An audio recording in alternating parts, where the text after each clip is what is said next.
How to see backup photos in Google Photos. Firstly, you have to open or install the Google Photos app on your Play Store. Now we are going to open the Google Photos app.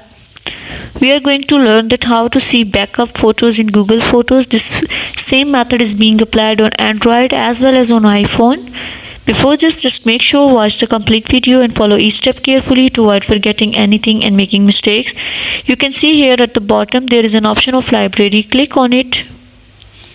Now you can see here there is an icon of trash which is present here. Click on the trash. You can see here the trash of your photos will appear.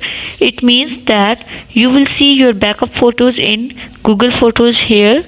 Now you have to click on any of the photo. If you want to delete it, click on the delete. If you want to restore, click on the restore. In this way you can see your backup photos in Google Photos.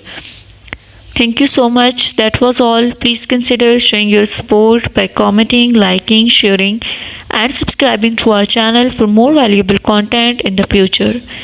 Your engagement is highly appreciated. I wish you very good luck. Thanks.